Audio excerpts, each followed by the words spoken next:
Hello, my lovey. We are blessed today here at the ZFG Living Podcast to have Steph Winger joining us.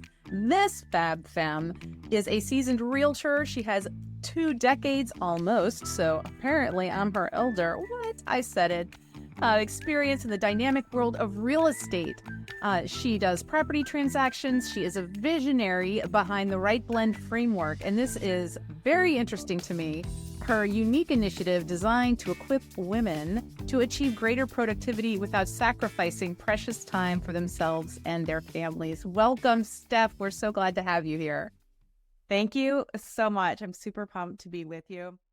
Well, so tell me more about, how you arrived at developing your system of balance. I know real estate is a very high-paced and high-stress, kind of hurry up and wait sometimes sort of industry. So there's a lot going on there. If you could walk me through how you derived this amazing system, I'd love to. Okay, I would love to. Yeah, so right on the bridge here of 20 years in real estate, which is weird to say because I don't feel like I'm that old. But alas, here I am. I understand. Yeah. So I was super young when I got started, and you're like, I'm this rogue agent out in the wild trying to figure stuff out. I had no help. My kids were super little. They'd be on home inspections with me. My clients got to know them and they just grew up with me. So I'm working my butt off, building a real estate business, trying to raise my kids, of course, ignoring myself, and bringing the cookies to the bake sale and all of those things that you're supposed to do. And thinner and thinner. Exactly. And, fast forward about 12, 13 years ago, I became diagnosed with MS. And that was a big wake up call, hello, you've been neglecting your body and your health. This is the final red alert. Exactly. Yeah. And, I made some lifestyle changes and maintained and, was feeling pretty good. And, along came 2020, world madness. And my daughter was in Belgium. My son was finishing up high school. I got divorced. I turned 40. I bought a house. I renovated. And I doubled my real estate business. So you did all of that and at the same time? Yeah. Wow. And I was zen. It was good. It was so good. And what helped me do that was using this short cycle performance, based on the 12-week year. Right. That's what I was going to ask you. Are you on with the main idea in the middle, or are you a grid of Post-it notes? I like to do either the raise or the one thing in the middle and then different things blocks of text out around it. Oh yeah, I'm branching out. And so that as you're branching out, okay, we need to work on speakers. We want to work on who's our ideal attendee and break out all of the different aspects and then break them out even further. Mm-hmm. And then you've got it all visually. It's out of your head. It's parked on paper now. Yes. And you can step back and say, okay, what do I need to do this week to work towards the summit? Okay, we need to decide on a date, and there might be just 3 or 4 little things, because once those are in place, now you can reach out to speakers next week and say, hey, the date is set. We're March 20th and 21st for our summit. This is right. Would you like to join us? So just put it obviously some of it will be logical order, sense of importance, but just really having that all visualized. And as you go along, you might think of something else oh my gosh, I want to do this for the attendees, or I want to have this VIP bonus for the attendees. Right. It's also a little board that you can expand on your ideas, but getting it all out there so that that they're done, it's visual, and I'm a super visual person, and them off. So then in 12 weeks, it's going to be the summit. And now we've broken down into chunks for the next 4 weeks, and we've got marketing and promotion and emails and social media. Let's break it all down, what that all looks like. And you've got your plan all laid out in front of you. And the other thing that I love to do with mind mapping, whether it's a whole goal or just a project, is who do I need to help me, or who can do this? Mm-hmm. Because we get so heavy, naturally, the way we've been raised is, I got to do it all. Oh, exactly. God forbid you ask for help, especially with someone who would think it's fun to do and that you've worked with before, and help them out. I'm not saying it should be quid pro quo, but I do think that we need to abandon this whole idea of the individual as a complete self-sufficient island of getting everything done, whether it's for family or professionally or whatever, and go to how it actually is. We are tribal animals. Yeah. And we want to pump each other up and be like, oh my gosh, what are you doing? Like, how can I help? How can I promote you? Let me know. Absolutely. Never any like expectation of something in return. Just like, I love you. I want to see you succeed. Let's go. Yes, I'm a huge fan. The rising tide lifts all boats. There's zero reason. That's why I do projects of books where it's like anthologies. Everyone contributes a chapter, and then that's the way that everyone can, market themselves and then get the best-selling banner. And, like to do these things as a group, as opposed to I'm in my silo and I have to make it all happen by myself. Because that's not realistic. That's not how we're wired. No, we're collaboration, not competition. 100%. And so you mentioned that you work a lot with women, and tell me more about that, the feminine energy, the masculine energy. I mean, I was always just drawn to working with women because I was that young mom all by myself in like this man's world. So I had this passion, to help other women through that. Be like, you know what, you can do it. You don't have to give up being a mom or a business owner. You can have them both. Mm-hmm. But really marrying in like the masculine and feminine energy of, because there's a lot of women who are all about doing, right, neglecting the human being part, like that nurturing and feminine part. But we can blend them both together. Sure, there's times where we're more out there getting stuff done, and other times where we are more relaxed and at ease. But it's a blend of the both. It's the yin and the yang.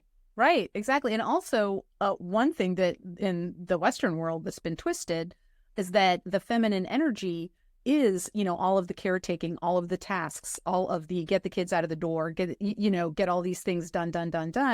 And when in reality, that's a masculine energy. Uh-huh. The feminine energy is, holding space for someone, being with your kid or your partner or your friend and being there for them. It's not about doing at all. And that was a mind blower for me personally. Yeah, like our culture has developed that the feminine person has to do all of these things and take care of everything. And, like go bake the cookies, be like, heaven forbid you speak what your mind. I am from New Orleans, Louisiana. You are correct. Exactly. That was, right? Yeah. So, and then the men were off doing, and like they don't talk about their emotions. So, honey, if you had a bad day, don't tell me about it. Right. And yeah, which is just a horrible pressure on men and a complete disservice to them. I mean, like everything is out of balance and everyone suffers.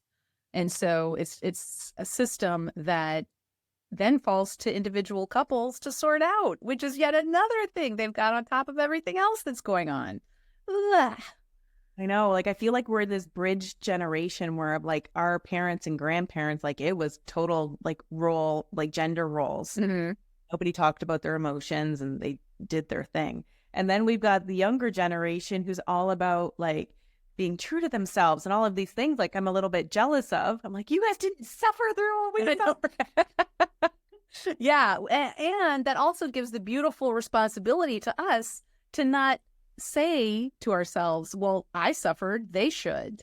That's not how you become successful. That's just an unfortunate situation that I had to deal with. Right. That there was no sympathy or time, for anyone to have any mental health struggles or, to bring your feelings to work or anything like that. Well, that's not how we're human. There's a better way to be a human being. And regardless of what generation you grew up in, they talk about it a lot with MDs and with the horrible residency situation. And it's kind of like a chip on your shoulder for the older generation of doctors to be like, well, I did it and that's how you make a doctor. Well, does that have to be? Yeah. Doctors also have an insanely high suicide rate per capita, along with veterinarians and other, high intensity service lines of business, because it is literally life or death. Yeah. Holy crap. But you still have to take care of yourself and put that oxygen mask on yourself first and detox, relax, have some rest and relaxation in a way that doesn't mean that you're burning yourself out to a nub, which serves no one. Yeah. So I think like we've got, again, here's that blend of like that generation ahead of us and 2 generations, like they were in felt like survival mode nonstop, 100%. just doing. And now we've, you know, this generation who's more being, let's do both. And they want to do amazing things for the world. Mm-hmm. But like there's some action steps that they should take a little bit more, like set a goal and what steps can we take? Like we need to have that being and doing. So if we could blend those two together. And I would say that's for any generation, honestly. Yeah. And also I would put emotional awareness and regulation into the mix, because I think a lot of the conflicts that people have, whether it's in the workplace or socially in families, is because they're coming from an emotional place and they can't find a way to separate themselves from that feeling and observe that feeling. Right. But I won't get on my meditation soapbox now, please. Please continue. Yeah, exactly. So I kind of like went through the framework like we did in there a little bit, starting with the vision all the way down to like your daily activities.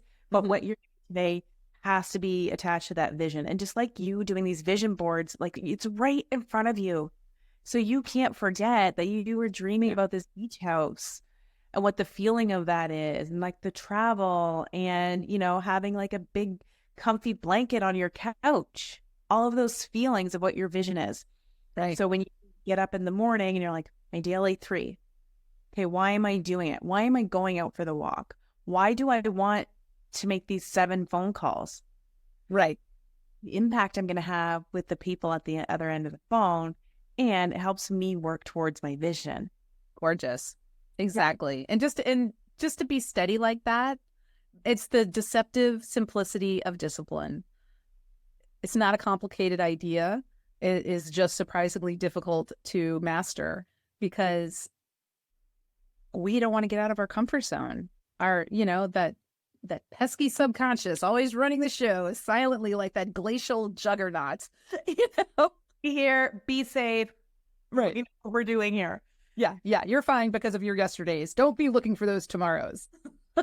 And that word that you said, discipline, that like makes a lot of people's like back stiffen. Like, don't tell me what to do. I don't want discipline. But here's goes back to like my profile of having like this structured engineer type with this free-spirited, spontaneous person. Remember like kids, they had the little playpen, the babies. Mm-hmm. Playpen. Boom, that's your structure. And then the baby gets all the toys inside the playpen. So within that structure, that discipline, they can have as much fun as they want. Gorgeous. Still there. Whereas if you gave them the run of the house, they're falling down the stairs, they're sticking things in the light socket, and like they're just there's crayon all over your wall. It's chaos. Right. But a little bit of structure. So whether it's in your calendar, whether it's the things you do every day, having that structure gives you that freedom and fun. So don't think of discipline as a bad word.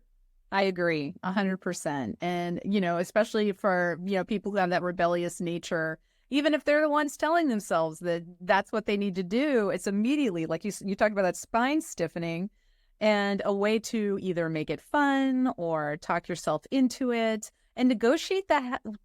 Go hard, negotiate with yourself.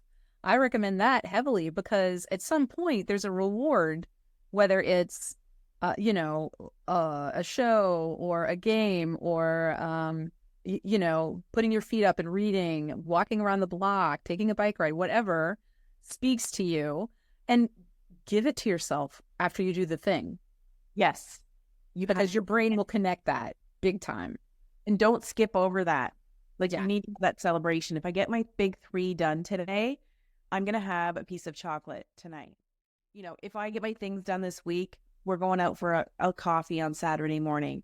If I do all of these things, I'm going to reward myself. And I remind people, don't wait until you hit the goal. Tono, along the way is best. It's you want to give yourself the Scooby snacks for the actions you're taking.